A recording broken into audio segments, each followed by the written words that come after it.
Mungkin saudara bertanya-tanya, kenapa sih Miss Mita kitab yang membosankan atau kitab perjanjian lama itu perlu kita bahas ngapain gitu ya. Kita kan zaman perjanjian baru, kita kan sudah di zaman Kristus.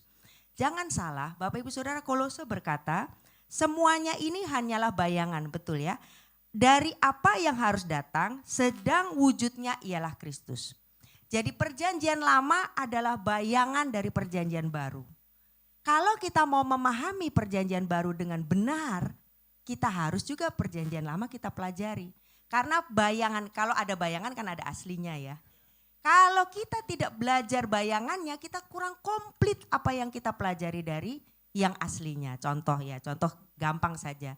Waktu saya mengajar, pernah satu kali saya sudah dengan ceria mengajar anak-anak kelas 4, tiba-tiba, Miss itu kenapa pipinya? Waduh, padahal sudah dari tadi saya ngajar. Kenapa ya? Jangan-jangan mereka nggak perhatikan saya ngajar, malah perhatikan apa? Mungkin tompel apa-apa di pipi.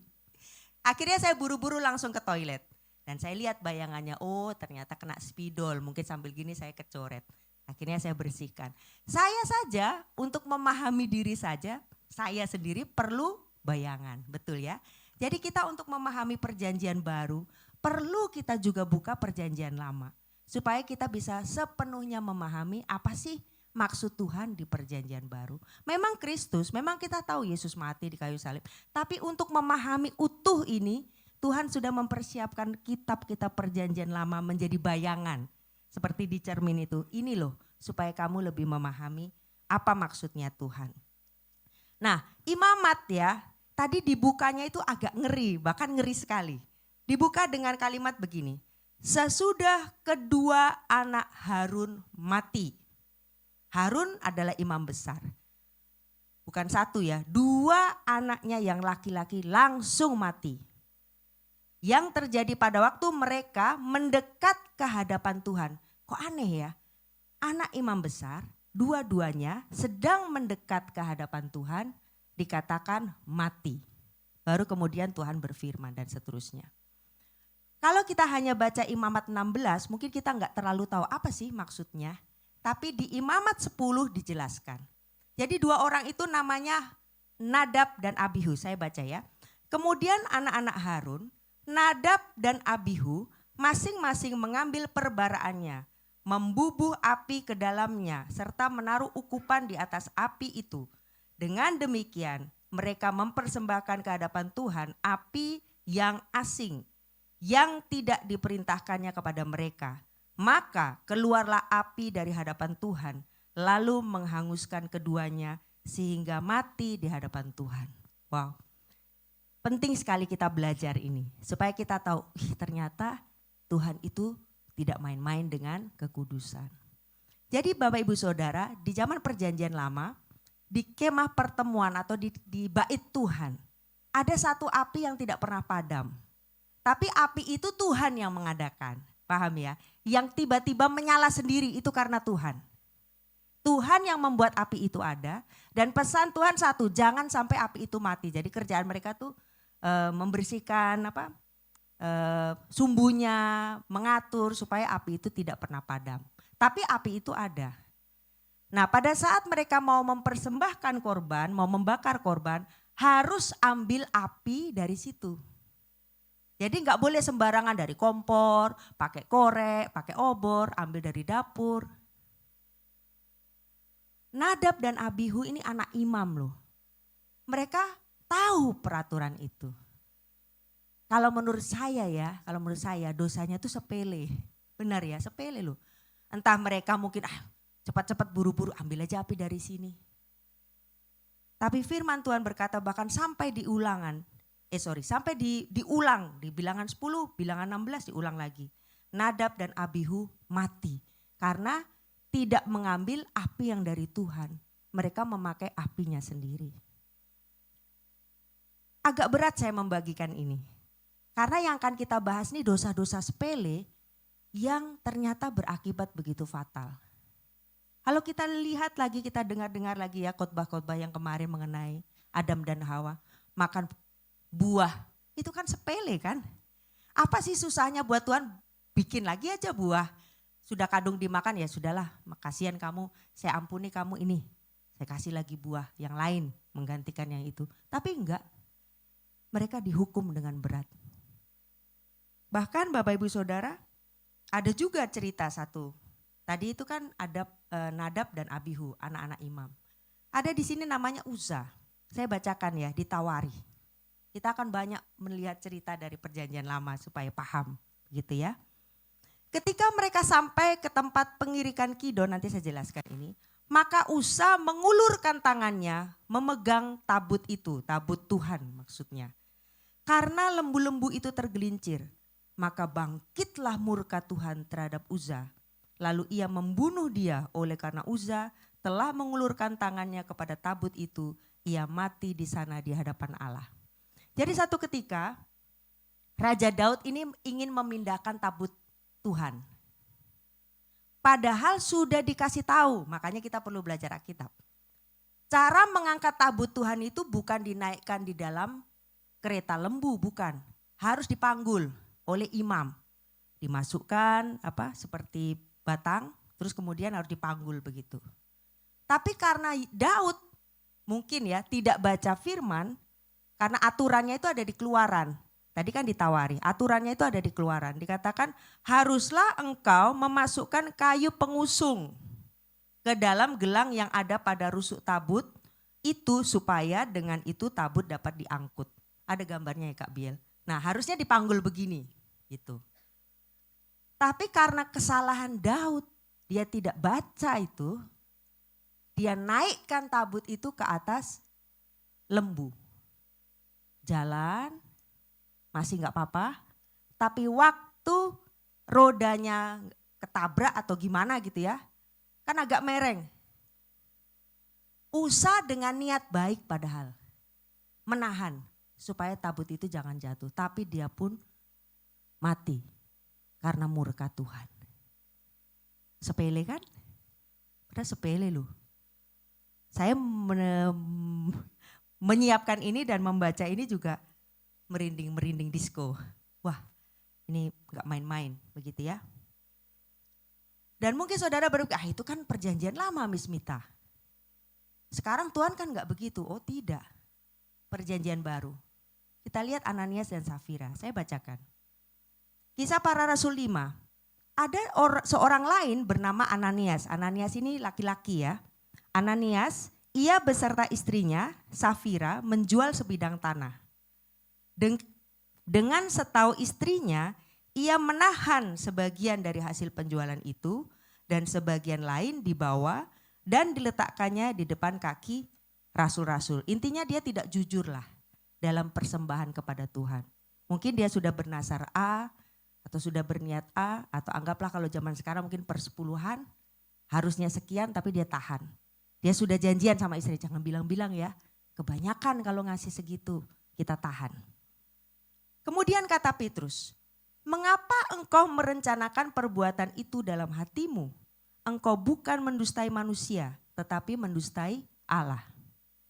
Ketika mendengar perkataan itu, rebahlah Ananias dan putuslah nyawanya. Maka sangatlah ketakutan semua orang yang mendengar hal itu. Lalu datanglah beberapa orang muda, mereka mengapani mayat itu, mengusungnya keluar dan pergi menguburnya. Mengubur siapa? Ananias. Nah waktu itu kan gak viral ya karena gak ada HP. Jadi orang meninggal mungkin istrinya belum tahu ya, pasti belum tahu ya karena meninggalnya di bait Allah tapi istrinya di tempat lain. Kira-kira 3 jam kemudian masuklah istri Ananias. Tetapi ia tidak tahu apa yang terjadi, dia tidak tahu kalau suaminya sudah meninggal. Kata Petrus kepadanya, katakanlah kepadaku dengan harga sekiankah tanah itu kamu jual? Jawab perempuan itu, betul sekian. Kata Petrus, mengapa kamu berdua bersepakat untuk mencobai roh Tuhan? Lihatlah orang-orang yang baru mengubur suamimu berdiri di depan pintu dan mereka akan mengusung engkau juga keluar. Lalu rebahlah perempuan itu seketika itu juga di depan kaki Petrus dan putuslah nyawanya. Itu perjanjian baru loh Bapak Ibu Saudara. Semua hal ya memang betul kita perlu sekali belajar perjanjian lama. Itu bukan dilupakan. Bahkan Tuhan bilang barang siapa meniadakan dia harus dihukum. Dia bukan meniadakan, satu iota, satu titik pun tidak ditiadakan. Semua kita harus belajar. Karena semuanya itu satu hal. Bahwa kekudusan Tuhan tidak bisa main-main dengan kekudusan Tuhan. Bapak Ibu Saudara, dulu waktu saya belajar ayat ini, bahkan ada yang memuridkan saya mengucap syukur bahwa yang memuridkan saya itu tegas dengan saya. Jadi baca itu firman, kamu harus sesuai dengan firman, jangan ikut Tuhan menurut pemikiranmu sendiri. Seikhlasnya, bukan seperti itu, sesempatnya ke gereja sesempatnya, ibadah semaunya, sebangunnya, sepunyanya. Karena segala sesuatu Tuhan perhitungkan.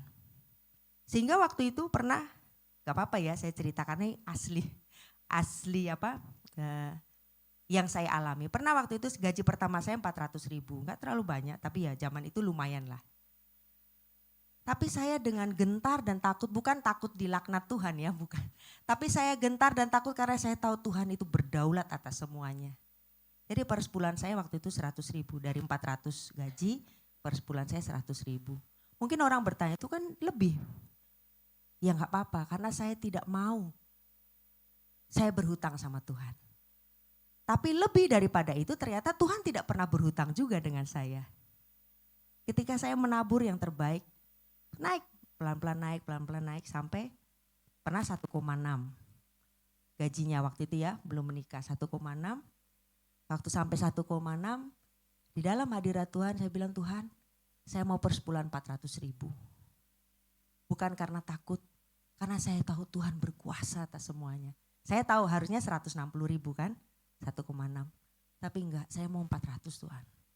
Dan luar biasanya Tuhan itu memang gak pernah berhutang. Saya sendiri gak mau berhutang sama Tuhan. Tapi Tuhan juga tidak pernah berhutang sama saya. Kalau diceritakan banyak, panjang. Tapi saya ada sampai sekarang anak-anak baik semua sehat. Wow, mengucap syukur semua karena kebaikan Tuhan. Intinya Bapak Ibu Saudara yang tadi itu ya berbagai cerita itu dosa-dosa sepele sebetulnya. Niatnya baik, semua niatnya baik ya. Ananias dan Safira kalau dipikir-pikir mereka menabur tidak menabur. Apakah mereka punya niat baik untuk menabur? Ya, niatnya baik. Uza, niatnya baik-baik, mau mengiring tabut Tuhan. Berarti dia kan salah satu imam, dia sampai ada di situ mengiring tabut Tuhan. Niatnya baik yang tadi ya, yang menerima, yang menahan tabut Tuhan mati juga. Nadab dan Abihu, di tengah-tengah mungkin teman-teman yang lain sedang main, kemana, kesana. Mereka melayani Tuhan di bait Tuhan. Anak-anak Harun, mereka niatnya baik. Tapi kata kuncinya di sini Bapak Ibu Saudara, Imamat 10 ayat 1. Dengan demikian mereka mempersembahkan ke hadapan Tuhan api yang asing yang, mari sama-sama baca, tidak diperintahkannya kepada mereka. Oleh karena itu saya kembali lagi tadi awal saya membuka khotbah ini, saya menghargai setiap kita yang mau belajar firman. Karena itu memang harus. Karena niat baik saja tidak cukup. Tuhan itu harus dipelajari. Kekristenan itu harus tahu, oh ternyata begini ya, ternyata begini ya, ternyata begini. Kalau kita ketemu orang Kristen yang masih punya pemikiran dari dulu sekarang sampai selama-lamanya, pokoknya pikiran saya kita itu seikhlasnya atau ke gereja seikhlasnya, ke gereja sesempatnya, menabur semampunya, harus berubah. Karena firman Tuhannya tidak begitu. Tuhan ada perintah dan itu harus kita ikuti. Bapak Ibu Saudara, poin pertama adalah hendaknya kita tidak main-main dengan kekudusan Tuhan. Boleh katakan sebelah kiri kananmu, tidak main-main dengan kekudusan Tuhan. Jangan main-main ya. Hari ini memang berat nih temanya. Saya sempat bilang sama Pastor Roni, boleh gak kita tukar tema? Jangan, kata itu udah bagian kamu. Ya mohon maaf ya. Jadi ini yang saya bagikan. Ada banyak ayat, nanti saudara cari sendiri di Alkitab yang menggambarkan bahwa Tuhan itu api yang menghanguskan. Ini kita perlu belajar. Ibrani salah satunya ya. Ibrani 12 ayat 29 berkata, sebab Allah kita adalah api yang menghanguskan. Saudara jangan berpikir, oh yang tadi Miss Mita bahas itu 2 orang mati, itu yang paling tragis. Tidak Bapak Ibu Saudara, ada di Bilangan 16:35, itu 2 orang ya. Bilangan 16 ayat 35 berkata demikian, ini lebih parah lagi. Lalu keluarlah api berasal daripada Tuhan, lalu memakan habis ke 250 orang yang mempersembahkan ukupan itu. Kalau orang sampai mempersembahkan ukupan berarti mereka adalah golongan para imam. Itu pun dihabisi Tuhan karena kekudusannya tidak bisa dipermainkan. Tadi pagi saya bercanda. Waktu berangkat gereja seperti biasanya ya. Kan kita pagi-pagi, kita jam 8 kurang seperempat ya. Jam 8 lah maksimal harus sudah di sini. Jadi kita dari rumah itu jam 7. Namanya kita siap-siap ya semua. Aduh jangan terlambat, jangan terlambat. Jadi antara Laura, Abraham ya biasalah bertengkar lah. Geser dulu kamu, saya mau sisiran, geser dulu kamu, mana minyak rambut dan sebagainya. Saya bercanda bilang gini, kalau kita ini masih di zaman yang kudusan Tuhan itu dinyatakan, kita belum kenal Yesus, kita sudah mati kita semua ini.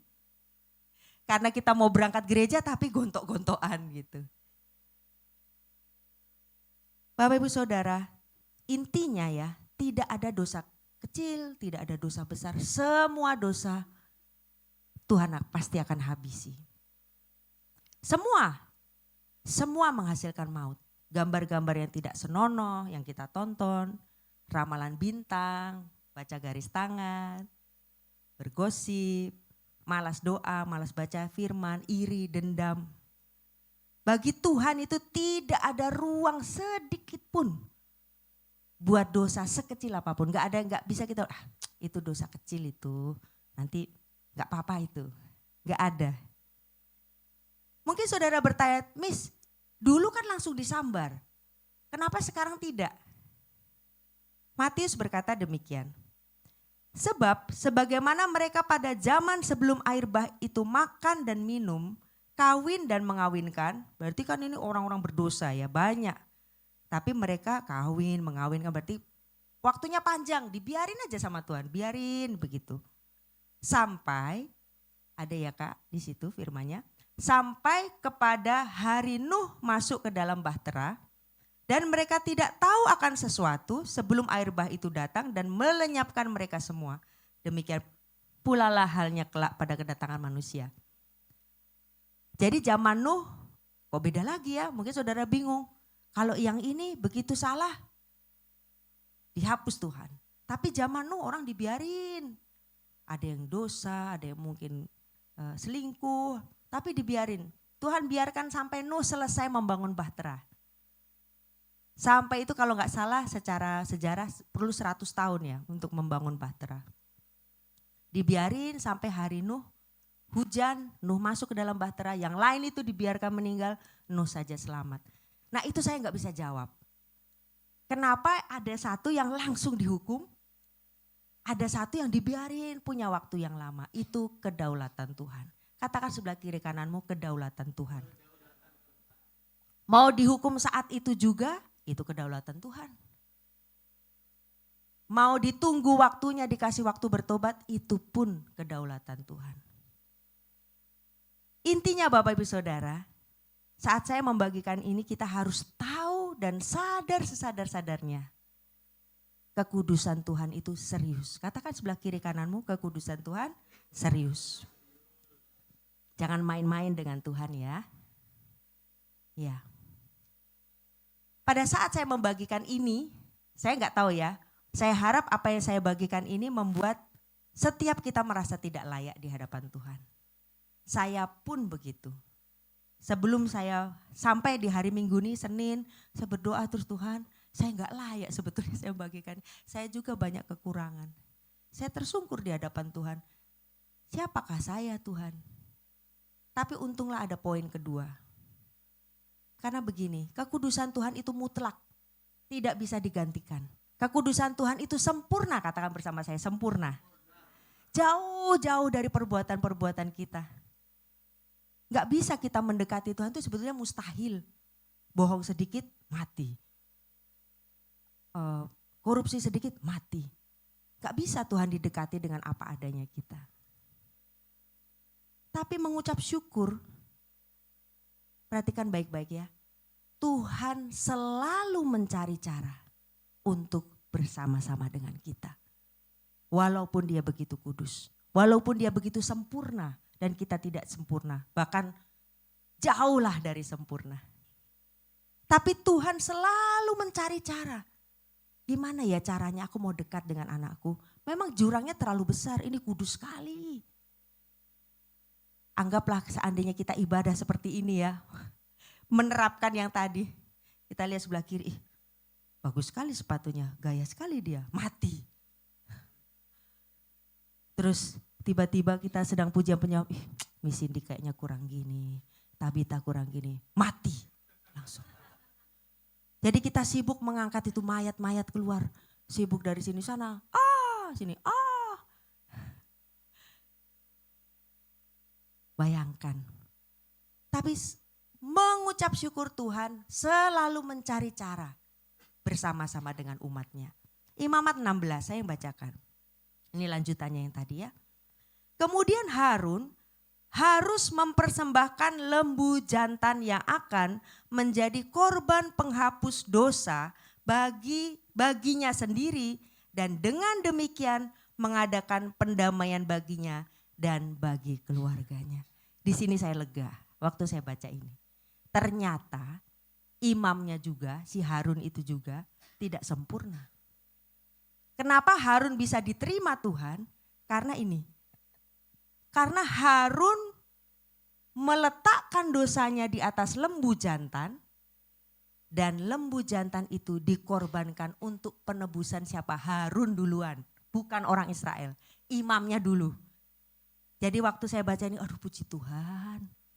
Ternyata saya memang tidak harus sempurna, walaupun kita harus terus berusaha mencapai targetnya Tuhan. Tapi Harun juga sebagai imam besar, dia dikasih jalan. Ini Harun, sebagai imam, waktu kamu mau mendatangi Tuhan, taruh dosamu di atas lembu, persembahkan itu bagi kamu sendiri Harun dan bagi keluargamu. Itu Harun, ya. Ayat 7, ia harus, kemudian Harun ya, mengambil 2 ekor kambing jantan dan menempatkannya di hadapan Tuhan di depan pintu kemah pertemuan. Nah 2 nih kambing jantan. Ini tumben-tumbenan bahas imamat ya, jadi saudara jangan ngantuk. Kalau lihat kiri kanan ada pengurapan Tuhan sampai tidur dalam hadirat Tuhan, boleh ditonjok sedikit. Bangun-bangun gitu ya. Ia harus mengambil 2 ekor kambing jantan. Kemudian kambing ini diundi. Ayat 8, dan harus membuang undi atas kedua kambing jantan itu. Sebuah undi bagi Tuhan dan sebuah bagi Azazel. Nanti saya terangkan Azazel itu apa. Lalu Harun harus mempersembahkan kambing jantan yang kena undi bagi Tuhan itu dan mengolahnya sebagai korban penghapus dosa. Boleh kembali ke gambar yang tadi. Jadi kenapa kalau kita menyembah Tuhan tuh kita mengangkat tangan itu bukan tradisi ya, itu memang sudah dari dulu. Karena pada saat orang mempersembahkan kambing itu, mereka harus melihat itu loh akibat dosamu. Dia disembelih walaupun kambing itu enggak berdosa. Kambing pertama yang kena undi tadi ya, dia dipanggang di atas api. Harusnya kamu yang ada di situ. Istilahnya Tuhan bilang begitu. Harusnya saya Mita yang ada di panggang di api neraka itu. Harusnya saya yang mati, harusnya saya yang disembelih. Makanya kita mengangkat tangan karena pada saat apinya keluar dan kemudian ada asapnya. Tuhan, harusnya aku yang binasa. Tapi untung ada jalan, ada kambing ini yang pertama yang dikorbankan. Dikatakan sebagai penebusan atas dosa. Bapak Ibu Saudara, untuk punya hubungan dengan Tuhan, Harun sendiri sebagai imam. Nah sekarang saya baru ngerti, ternyata imam itu bisa jadi dosanya lebih besar ya enggak? lembunya, lembu.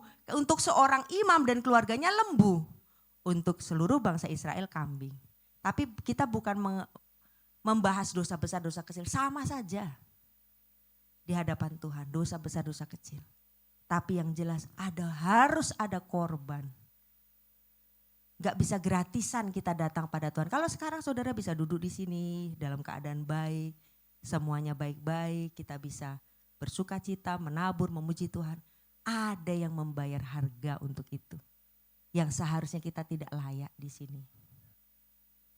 Dikatakan kambing pertama dikorbankan untuk menghapus dosa. Semua jijik, semua salah kita. Pornografi kita, gosip kita, mulut yang berdosa, hati yang iri. Bahkan hati yang tidak jujur, telinga yang mendengar hal yang tidak benar, mata yang melihat hal yang tidak benar. Dipanggang. Apakah ada dosa si kambing? Apa dosanya si kambing ini? Enggak ada. Dia dikorbankan. Dia tidak punya dosa. Harusnya kita yang ada di situ. Tapi kambing itu menggantikan kita. Itu kambing pertama ya. Oleh karena itu kita masuk ke poin yang kedua. Katakan sebelah kiri kananmu, jangan main-main dengan keselamatan kita. Karena kalau zaman dulu adalah kambing, di masa sekarang, makanya ini lebih lagi jangan main-main. Ibrani berkata, betapa lebihnya darah Kristus yang oleh roh yang kekal telah mempersembahkan dirinya sendiri kepada Allah sebagai persembahan yang tak bercacat untuk menyucikan hati nurani kita dari perbuatan-perbuatan yang sia-sia supaya kita dapat beribadah kepada Allah yang hidup. Kalau Harun dia mempersembahkan darah kambing, lembu. Tapi kalau Yesus dia mempersembahkan darahnya sendiri. Kalau saudara lihat film Passion of Christ atau kita nanti sebentar lagi akan perjamuan kudus, ada videonya, itu hanya gambaran ya, aslinya sih lebih ngeri daripada itu. Seharusnya kita yang mengalami itu. Seharusnya kita yang disiksa, seharusnya kita yang menerima semua penghukuman Tuhan karena memang kita enggak layak. Bapak Ibu Saudara, saya berharap waktu saya bagikan ini, kita sadar sesadar-sadarnya bahwa dosa kita itu mahal harganya. Katakan sebelah kiri kananmu, dosa kita mahal harganya. Dan perhatikan baik-baik gambar, inilah harga dosa kita. Kalau saudara masih menganggap enggak apa-apa lah, nyontek sedikit. Enggak apa-apa lah yang lagi bangun hubungan ya, cium dikit, pegang dikit. Ingat baik-baik, dosa kita mahal harganya. Yesus sudah menjadi domba yang dikorbankan. Lain dengan imam yang mencurahkan darah bukan darahnya sendiri. Tapi Yesus ini darahnya dia sendiri. Dan dikatakan demikian di ayat tadi ya. Supaya kita dapat beribadah kepada yang terakhir Allah yang hidup. Tujuan Tuhan dikorbankan. Supaya kita bisa dengan berani datang kepada Tuhan. Dan beribadah kepadanya. Bapak Ibu Saudara, untuk semakin jelas ini ya, saya bisa minta tolong mumpung Pak Rudi di depan. Boleh Pak Rudi bangun ke depan, temanin saya di sini. Silakan Pak. Ya hadap ke jemaat. Ya anggap ini Tuhan Yesus ya. Ganteng Tuhan Yesusnya. Dan saya mau minta Jack mana? Ada Jack? Nah Jack ke depan.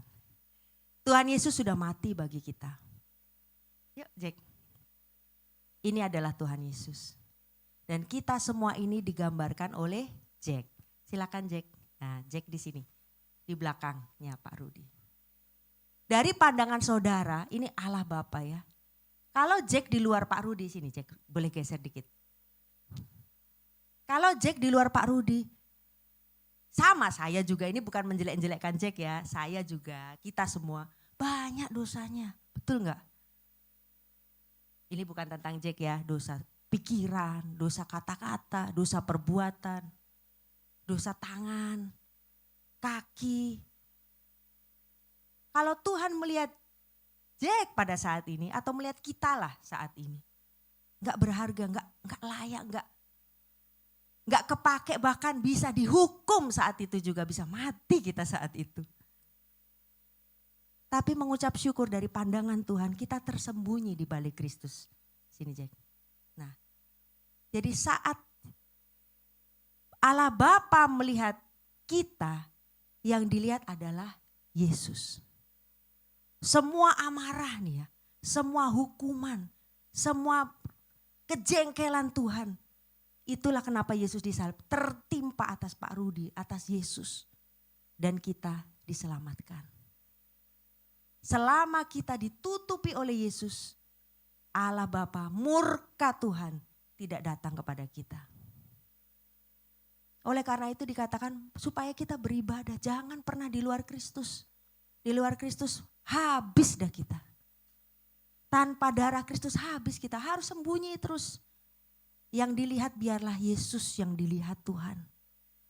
Supaya kita jangan dimurkai Tuhan, habis di hadapan Tuhan. Terima kasih yang luar biasa. Boleh tepuk tangan buat mereka berdua. Paham ya gambaran ini ya. Jadi kalau sekarang ini ya, saya pun kadang-kadang masih tergoda. Saya harus terus ingatan Mita, stop melayani uang. Uang itu ya bisa dari pagi ketemu pagi, uang aja terus bisa. Ini bukan lagi waktunya melayani uang, ini waktunya melayani Tuhan. Uang perlu ya, setiap uang kita perlu uang. Tapi bukan itu tujuannya.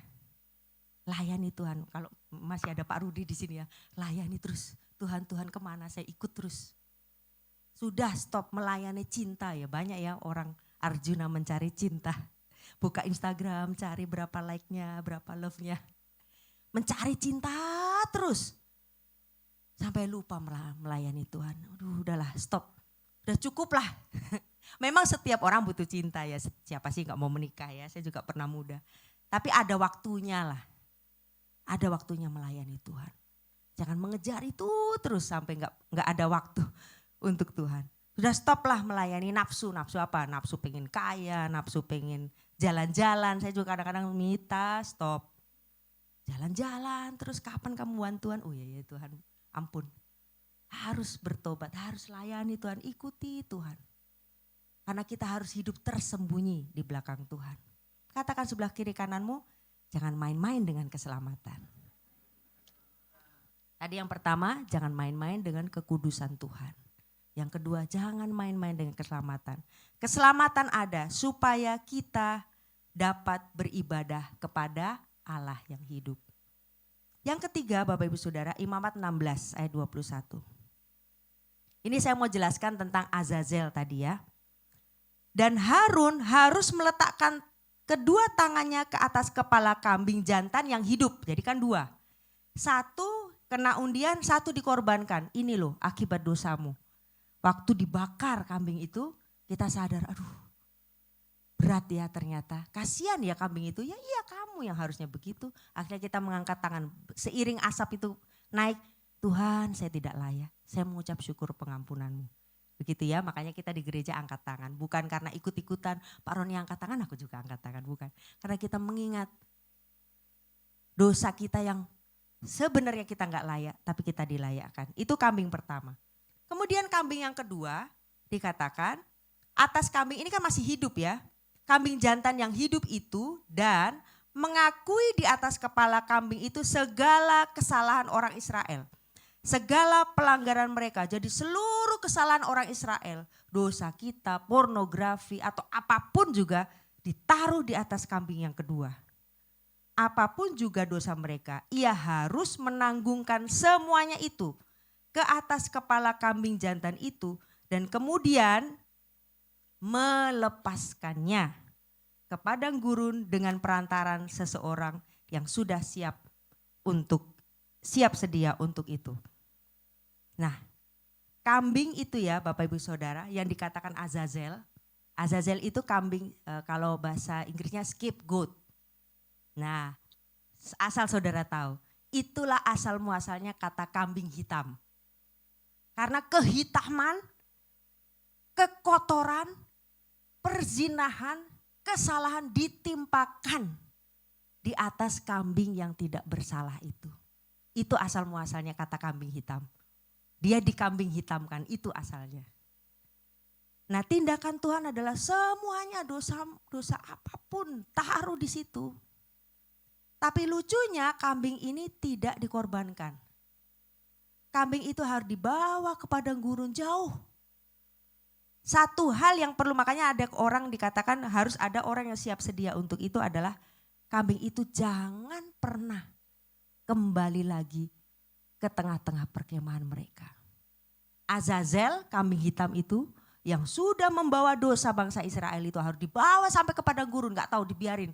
Entah mati, entah ngapain ke sana, tidak pernah boleh balik lagi ke perkemahan. Artinya apa Bapak Ibu Saudara? Sekali engkau ditebus, dosamu itu pergi daripadamu. Dan tidak diizinkan, Tuhan sebenarnya tidak izinkan. Tapi kita juga jangan cari lagi ya.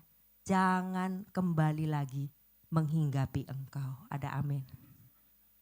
Yang ketiga adalah katakan sebelah kiri kananmu, jangan main-main dengan masa lalu kita. Jangan buka-buka lagi Facebooknya, jangan lihat-lihat lagi, oh dulu saya ibadahnya begini, lebih enak. Dulu kalau zaman saya masih belum kenal Yesus begini. Masih ada yang banyak yang menolong saya, sekarang kok gak ada yang menolong misalnya ya. Saudara mengingat-ingat, aduh kayaknya enak zaman no. Sudah buang Azazel, katakan bersama saya Azazel. Kambing hitam itu sudah dihalau. Pergi keluar dari hidupmu dan tidak diizinkan Tuhan kembali lagi. Kita juga jangan cari-cari lagi ya. Mazmur 103 ayat 12. Ayo baca ini sama-sama saya. 1, 2, 3.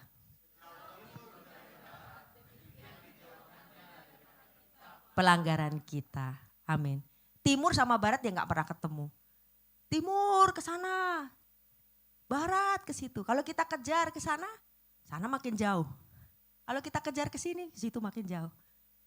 Itu gambaran Tuhan, jangan dicari lagi. Jangan dibuka lagi pacar lama lah. Ibadah cara lama lah. Warisan zaman dulu, aduh seandainya aku masih Kristen warisanku banyak. Jangan dicari lagi, itu sudah sejauh timur dari barat. Azazel, jauhkan itu daripadamu. Satu kali saya lihat satu namanya Diaspora TV, bagus juga itu banyak kesaksian di situ ya. Namanya Pak Henry Kilapong. Ada fotonya. Dia dulunya preman bengis. Nah ini, dulu bos preman dikatakan. Sekarang jadi hamba Tuhan. Saya cerita sedikit saja ya. Dia bos preman, dia macam-macam. Namanya juga preman, merampok, memeras, mengintimidasi. Bawa pistol kemana-mana. Ini bukan saya yang cerita, nanti saudara nonton sendiri, dia yang cerita. Membunuh bahkan. Hidupnya enak, pada saat itu enak sekali. Dia punya pacar katanya ada 9, masing-masing di kamar-kamar hotel. Wih, dia yang bayar. Mahal itu ya, satu harinya berapa? Kamarnya saja 9, dia yang pelihara. Berlimpah. Tapi dia bilang begini, tidak ada damai sejahtera waktu itu. Setelah saya membunuh, dibilang. Walaupun saya itu belum ditangkap polisi, belum, maksudnya setelah itu kemudian ditangkap ya. Walaupun saya itu sebetulnya tidak sedang dalam penahanan, tapi jiwa ini seperti tertahan. Seperti di penjara karena setiap saat saya terbayang-bayang wajah orang yang saya bunuh itu. Agak ngeri ya. Saya sih belum pernah bunuh orang, tapi ini katanya dia. Jadi kalau kita bunuh orang, itu wajah orang yang dibunuh itu selalu terbayang-bayang. Di kamar mandi seperti ada dia di mana-mana begitu. Itulah pengalamannya dia ya. Sampai akhirnya dia tertangkap. Tertangkap kemudian karena saking jahatnya gak main-main, penjaranya Nusa Kambangan. Di Nusa Kambangan masih dibayangi yang dibunuh, yang apa. Jadi semakin lama bukannya semakin baik malah semakin jahat. Di situ dia mencari jangan sampai saya dibunuh di sini karena namanya orang pernah membunuh, dia takut juga dibunuh kan. Jadi dia merasa harus lebih luar biasa daripada orang. Banyak bikin kekacauan. Sampai satu malam tiba-tiba ada bayangan yang mendatangi dia. Dia kira bayangan orang yang dibunuh, ternyata tidak. Bayangan itu putih, bersih. Dan membawa damai sejahtera buat dia. Wajahnya tidak kelihatan, dia bilang. karena penuh dengan sinar yang matanya nggak bisa lihat. Dan dia tahu ini Yesus. Kenapa dia tahu? Karena dulu waktu kecil dia sekolah minggu. Makanya anak-anak harus kita bawa ya ke gereja anak. Karena itu menjadi kenangan. Oh ini pasti Yesus. Bayangan itu bilang begini, dia tertunduk, dia menangis. Saat itu juga bayangan itu bilang gini, Yohanes 1 ayat 1. Kemudian hilang. Langsung dia masih punya Alkitab, dia buka. Pada mulanya adalah firman. Di situ dia tahu bahwa Tuhan menyuruh dia belajar firman. Akhirnya walaupun gak ada yang ngajari di penjara itu, dia mulai baca firman, baca firman, baca firman. Dan mengalami remisi yang tadinya 20 tahun jadi 15 tahun dan akhirnya keluar. Dan akhirnya dia ditampung oleh orang yang cinta Tuhan, direhabilitasi, disekolahkan Alkitab. Dan pada saat penantangan, dan menjadi hamba Tuhan ya, pada saat penantangan silakan Pak pilih di mana, mau melayani di mana. Saya minta yang terpencil katanya. Oke, Kalimantan Barat, dikirimlah dia ke Kalimantan Barat. Sampai di Kalimantan Barat masih di kota, dia gak puas. Saya minta yang lebih terpencil lagi. Waduh, orang mintanya yang enak ya tempatnya. Tapi dia minta yang terpencil. Akhirnya dibukalah bagi dia nama tempatnya, biar saya gak salah ya, Sembawang Bacong. Nah, untuk mencapai tempat itu, dia harus jalan 3 jam jalan kaki. Bukan naik mobil, bukan naik motor. Ini katanya sudah mending sekali. Kalau dulu enggak seperti ini, 3 jam dia jalan kaki ke sana. Dan di sana bukan ada gereja, namanya Perintisan ya. Di sana ketemu dengan orang yang belum mengenal Kristus. Dikatakan demikian, 3 tahun Pak, saya melakukan itu 3 tahun. Dan tidak ada yang bertobat sama sekali katanya. Terus yang mewawancara tanya, apakah pernah Bapak putus asa? Enggak. Karena saya selalu mengingat, saya bisa sambil nangis saya mengingat betapa saya ini orang berdosa. Yang Tuhan sudah tebus. Gak apa-apa ini semua saya jalani, it's okay. Karena saya sebetulnya tidak layak di hadapan Tuhan. Bapak Ibu Saudara, kita bisa cepat sekali orang, pelayanan gini gak dihargai, gak dilihat, nah males dah. Tapi kalau kita seperti dia mengingat terus Tuhan sudah melakukan lebih daripada yang layak kita terima, kita gak mudah untuk menyerah.